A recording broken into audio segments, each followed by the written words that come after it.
Bonjour à tous.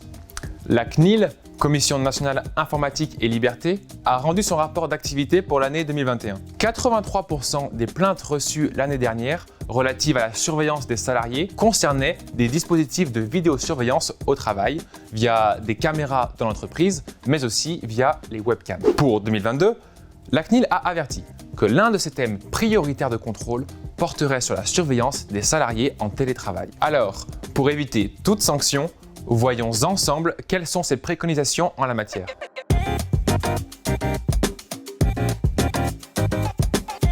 Le recours massif au télétravail a entraîné le développement d'outils spécifiques permettant d'assurer un suivi plus étroit des tâches et des activités quotidiennes des salariés. En effet, l'employeur peut contrôler l'activité des salariés en télétravail au même titre que lorsque le travail est effectué sur site. Toutefois, il doit justifier que les dispositifs mis en œuvre sont strictement proportionnés à l'objectif poursuivi et qu'ils ne portent pas une atteinte excessive au respect des droits et libertés des salariés, et particulièrement au droit au respect de leur vie privée. Par ailleurs, lorsqu'un employeur souhaite mettre en place un dispositif de contrôle des activités des salariés, il doit préalablement les en informer. À défaut, il peut voir sa responsabilité engagée. Bien entendu, l'information et la consultation des représentants du personnel sont également requises sur ces moyens de contrôle. Quant aux modalités de contrôle, la surveillance des salariés ne doit pas être constante. Pour illustrer cela, la CNIL donne deux exemples de contrôle excessif. Premier exemple, la demande faite par un employeur à un salarié de se mettre en visioconférence ou de brancher sa webcam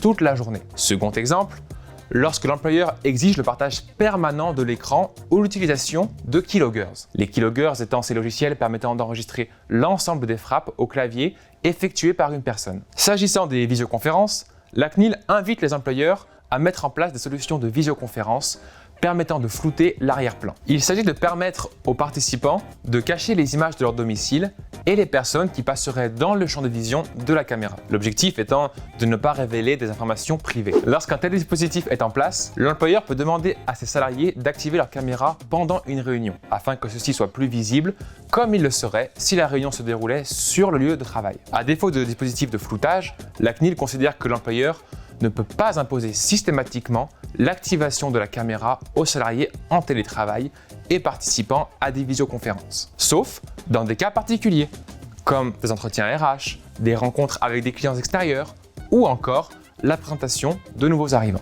Rappelons enfin deux points importants. Tout d'abord, certains traitements doivent faire l'objet d'une analyse d'impact relative à la protection des données. Ensuite, l'Agence nationale de sécurité des systèmes d'information a mis en place une liste des produits et services qualifiés en fonction du niveau de sécurité qu'ils offrent. N'hésitez pas à la consulter. Bien évidemment, nous restons à votre entière disposition pour vous accompagner sur tous ces sujets. Et n'oubliez pas, rendez-vous sur notre site internet pour vous inscrire à nos ateliers de formation. À très bientôt!